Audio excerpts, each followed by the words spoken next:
नमस्कार दोस्तों, एस्ट्रोलॉजर कपिल मिश्रा में आपका बहुत बहुत स्वागत है। आज हम बात करने वाले हैं विशेष रूप से मित्रों मेष लव राशि फल जनवरी 2025।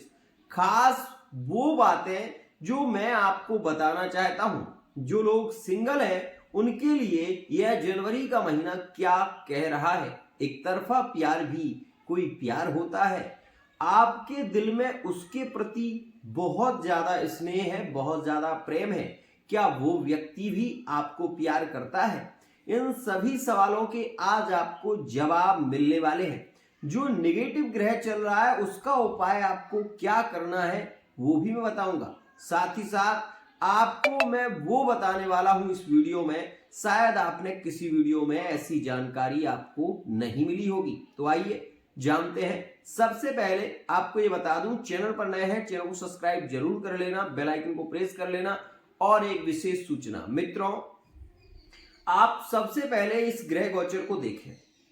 यहां पर मेष राशि का स्वामी है मंगल, और मंगल जब जाकर बैठे हैं चतुर्थ भाव में, तो मंगल चतुर्थ में ये माता का स्थान है। ये स्थान है मां का, और मां के स्थान में मंगल नीच भंग राजयोग में बैठा हुआ है। मैंने पहले के वीडियो में भी इस बात को बताया है कि मंगल नीच भंग राजयोग में है। अब यहां पर लाभ क्या क्या मिलेंगे पहले मैं वो आपको बता दूं, और पिछले वीडियो में मैंने बहुत सारी बातें कही। मित्रों, यहां पर वो लोग जो विशेष रूप से किसी को बहुत ज्यादा लाइक करते हैं, पसंद करते हैं, और वो व्यक्ति भी इनको फॉलो करता है, लेकिन दोनों आपस में प्रेम की जो वार्ता है उसको कर नहीं पा रहे हैं या फिर स्पष्ट नहीं हो पा रही है। तो यहां पर वो स्थितियां स्पष्ट होने वाली हैं, इस बात का ध्यान रखिएगा। जब शुक्र का परिवर्तन सीधे से यहां से आपके एकादश भाव में 28 दिसंबर 2024 में होगा, तो आप ये मान लेना कि यह एकादश जो स्थान है यह लाभ का भाव होता है। और यहां पर इस बात का ध्यान रखना कि जो व्यक्ति विशेष रूप से लिविंग रिलेशनशिप में है उनके लिए यह 100% लाभकारी है, और जो लोग विशेष रूप से किसी को लाइक कर रहे हैं, पसंद कर रहे हैं, तो उनके लिए भी ये ज्यादा श्रेष्ठ रहेगा। क्योंकि इस महीने में आपके रिलेशन की स्थितियां स्पष्ट हो जाएंगी, और अगला व्यक्ति आपको दिल से चाहता है तो वो बात आपके सामने आने वाली है। इस बात का ध्यान रखना। एक और खास बात मित्रों, ये जो मंगल है ये चतुर्थ भाव में बैठे हैं। मंगल चतुर्थ भाव में बैठकर योजनाओं का काम कर रहे हैं। विशेष रूप से क्या योजना बन सकती है?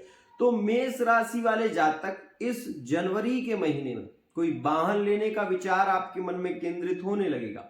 आपके मन में ऐसे विचार ज्यादा आएंगे कि मुझे उस व्यक्ति से मिलना है, मुझे वो बात सुननी है जो भले ही कड़वी है लेकिन वो मुझसे कह दे, वो बात सुननी है।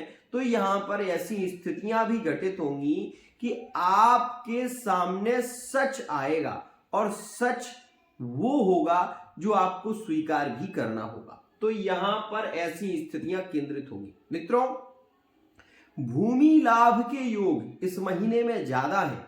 आप प्रॉपर्टी की डीलिंग कर सकते हैं। इस महीने में मैं ये कह सकता हूं कि लिविंग रिलेशनशिप में सबसे ज्यादा प्रेम देखने को मिलेगा। द्वितीय भाव का गुरु आपके विवाह से रिलेटिव चर्चाओं को बार बार केंद्रित करेगा। 15 जनवरी 2025 से इस बात का ध्यान देना कि इस समय में आपके विवाह से रिलेटिव चर्चाएं ज्यादा होंगी, रिश्ते फाइनल होने की संभावना भी ज्यादा रहेगी, और यह स्थिति गुरु और शुक्र के कारण होगी। अब आपके मन में दूसरा विचार केंद्रित होगा कि ऐसा कैसे हो सकता है। तो सुनो, मंगल यहां पर बैठे हुए हैं, अष्टम दृष्टि यहां पर दे रहे हैं, और यहां से चतुर्थ दृष्टि विशेष रूप से सप्तम भाव पर दे रहे हैं। यहां पर आप ये बात ध्यान रखना कि अरेंज मैरिज के योग भी ज्यादा प्रबल है और लव मैरिज के योग भी ज्यादा प्रबल है। अब आपको ये अपने ऊपर निर्भर करता है कि आप अपने परिवार के साथ चलेंगे या फिर आप लिविंग रिलेशनशिप में पार्टनर की स्थितियों को समझकर आगे बढ़ना चाहते हैं। तो ये समय आपके लिए लकी साबित होगा। ये बात मैंने पिछले वीडियो में नहीं बताई। दूसरी बात, पार्टनरशिप में व्यापार पर ध्यान देना होगा, इस बात का विशेष ध्यान रखिएगा। यहां पर मैं एक बात आपसे जरूर कहूंगा, जो सिंगल हैं, जो लोग विशेष रूप से एक तरफा प्रेम कर रहे हैं, उनके लिए मैं ये जरूर कहूंगा कि आप थोड़ा विचार करके ही आगे बढ़ना। क्योंकि जो सिंगल है, जो विशेष रूप से वन साइड लव कर रहे हैं, अपनी तरफ से तो हमारे दिल में बहुत प्रेम है, लेकिन अगला व्यक्ति हमें प्रेम करता है या नहीं करता, ये आपके जानने की जिज्ञासा है, तो वो 15 जनवरी 2025 के बाद स्पष्ट हो जाएगी। इस बात का भी ध्यान देना। एक और आपके लिए खुशखबरी है, क्या कि यहां से आप ये बात देख सकते हैं कि आय भाव में शुक्र और शनि के साथ में युत होकर बैठा हुआ है, लेकिन द्वितीय का मालिक भी शुक्र है। तो इस समय में धन लाभ होने की संभावना ज्यादा रहेगी। रुका हुआ पैसा आपका मिल सकता है और ऐसी स्थितियां ज्यादा प्रभावित भी हैं। कारण ये है कि यहां पर आपको मैं ये कह सकता हूं, क्योंकि शुक्र द्वितीय का मालिक होकर आय भाव में, ये मैं नहीं कहता, पाराशरीय ज्योतिष सिद्धांत कहता है कि द्वितीय का मालिक होकर यदि ग्रह, जो ग्रह की राशि है और वही ग्रह यदि आय भाव में बैठ जाए, तो ऐसी स्थिति में प्रमोशन होने की उम्मीद बढ़ जाती है। ऐसी स्थिति में कुछ नया होने की उम्मीद बढ़ जाती है और धन लाभ के योग भी यहां पर ज्यादा केंद्रित होंगे, जो कि मेष राशि के लिए ये समय काफी लकी साबित होगा। एक और खास बात यहां पर मैं आपको यही बता दूं कि मेष राशि का जो स्वामी मंगल चतुर्थ भाव में बैठकर सप्तम पर दृष्टि और यहां से एकादश पर दृष्टि और कर्म भाव पर दृष्टि, मतलब ये कह सकते हैं कि इस महीने में मेष राशि वाले जातक अपनी जी जान से मेहनत भी करेंगे और उस मेहनत में 100% सफलता मिलेगी। अब अगर आप आर्मी फोर्स इत्यादि की तैयारी कर रहे हैं, कोई आपका पेपर होने वाला है, तो 25 जनवरी, विशेष रूप से 22 जनवरी 2025 के बाद का योग भी आपके लिए लाभकारी है, लेकिन उससे पहले का समय सामान्यतः आपके लिए लकी है। ध्यान रखिएगा। यहां पर एक बात और मैं बता दूं, जो मेष राशि वाले जातक थर्ड पार्टी रिलेशन में हैं, ये बार बार कहूंगा मैं, इसके विषय में मैंने पिछले वीडियो में भी बताया है कि ये जो मंगल है, ये जब आपके यहां पर आएंगे तो थर्ड पार्टी रिलेशन की स्थितियों में बदलाव आएगा और उसके बारे में मैंने पिछले वीडियो में बताया भी है। मित्रों, यहां पर जो लोग अपने पार्टनर से प्यार की उम्मीद रख रहे हैं, और मैरिड लाइफ में खासकर ये बात ध्यान देना कि मैरिड लाइफ में सबसे ज्यादा एंजॉय इस जनवरी के महीने में मेष राशि वाले जातक करते हुए नजर आएंगे। वहीं संतान के लिए भी ये समय काफी लकी साबित होगा। संतान सुख की बात हो, संतान से प्रेम की बात हो या फिर संतान से मिलने की बात हो, ये सभी स्थितियां आपके लिए पॉजिटिव है। रुका हुआ धन आपको मिल सकता है। यदि किसी ने आपसे पैसा लिया था तो 15 जनवरी 2025 के बाद वो आपको वापस कर देगा। इस बात का भी ध्यान देना मित्रों। लेकिन मैं आपको ये स्पष्ट कहना चाहूंगा कि इस महीने में यदि आप कोई नया व्यापार शुरू करना चाहते हैं या कुछ नया करने की कोशिश कर रहे हैं, तो वो 22 जनवरी 2025 के बाद ही करें, क्योंकि आपकी कुंडली का मंगल विशेष रूप से यहां पर आएगा। कहां? यह आपके तीसरे भाव में, और मंगल जब तीसरे से भाग्य पर दृष्टि देगा तो आपको धर्म से जोड़ देगा, धर्म से जोड़ेगा और कर्म से जोड़ेगा। तो ये स्थितियां ज्यादा प्रभावित होंगी। लेकिन पूरे जनवरी के महीने में फिजिकली रिलेशन के योग भी काफी केंद्रित रहेंगे और ये महीना थर्ड पार्टी रिलेशन के लिए 15 जनवरी तक और विशेष रूप से लिविंग रिलेशनशिप के लिए काफी लकी साबित होगा, काफी श्रेष्ठ साबित होगा। इस समय में आप ज्यादा एंजॉय करते हुए देखे जाएंगे। मित्रों, यहां पर एक बात और आती है कि गुरुजी, यहां पर हमारा क्या ब्रेकअप हो सकता है? क्या हमारे रिलेशन में कोई विशेष स्थिति बिगड़ सकती है?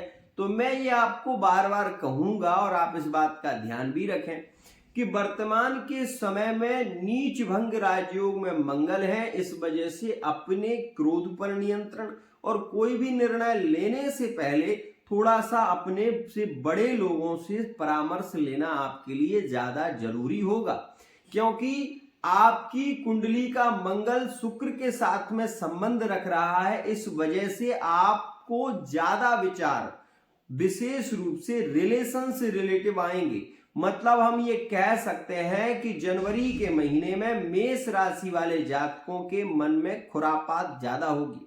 पार्टनर को पाने की इच्छा, पार्टनर को छूने की इच्छा, फिजिकली इन्वॉल्व होने की इच्छा, ज्यादा रिलेशन में जाने की इच्छा, ये इच्छाएं आपकी ज्यादा केंद्रित रहेंगी इस महीने में। एक और खास बात, यहां पर जब मंगल विशेष रूप से केतु पर दृष्टि देंगे तो रोग ऋण को ये खत्म कर देंगे। मतलब सीधी सी बात है कि जनवरी के महीने की 22 जनवरी के बाद स्वास्थ्य से रिलेटिव समस्याओं से आपको रिलीफ मिलेगा। स्वास्थ्य की स्थितियों में आपको लाभ होगा, क्योंकि मंगल यहां बैठकर यहां दृष्टि देंगे तो इस स्थान पर भी मंगल और इस स्थान पर भी मंगल बली हो जाएंगे, और यह दोनों ही स्थानों के मंगल कारक होते हैं। इस वजह से यहां पर रोग ऋण की स्थितियां खत्म होते हुई नजर आएंगी।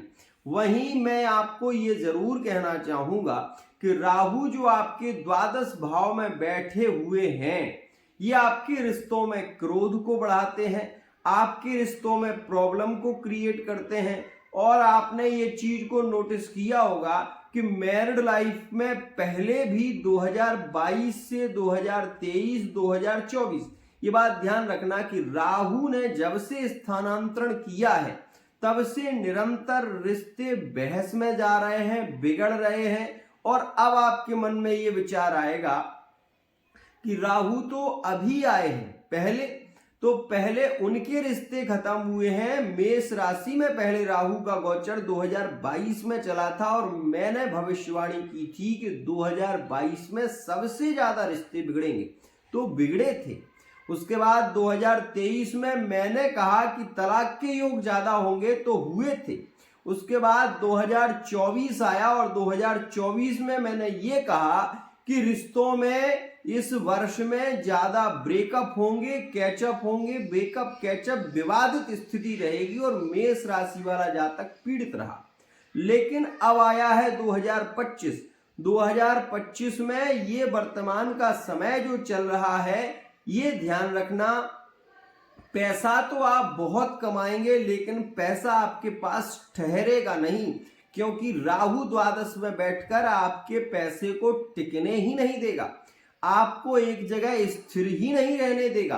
राहु द्वादश में बैठा हुआ है, आप अपने आप में कमी महसूस करेंगे ही, और कई बार आपको पार्टनर के कारण रोना पड़ेगा, बहुत ज्यादा बेचैनी सहन करनी पड़ेगी। और ऐसी स्थिति, राहु अगर आपका बिगड़ा हुआ है, राहु की महादशा में आप हैं, अंतरदशा में आप हैं, तो आपने इस स्थिति को महसूस किया होगा कि आप बहुत ज्यादा बेचैन रहते हैं, अपने रिलेशन को लेकर आपको पल पल याद पीड़ित करती है और आप अपने रिश्ते से खुश भी नहीं हैं। मित्रों, अष्टम में वृश्चिक राशि का स्वामी मंगल है। अगर आपकी कुंडली में मंगल राहु के अंतर में है तो मरने के विचार 100% आ रहे हैं। वर्तमान का समय आपको बार बार पीड़ित भी कर रहा है। इसके लिए आपको पर्सनल रीडिंग लेनी चाहिए। आपको विशेष रूप से लव लाइफ के लिए, मैरिड लाइफ के लिए, एक्स्ट्रा अफेयर संबंध के लिए विशेष रीडिंग की जरूरत है।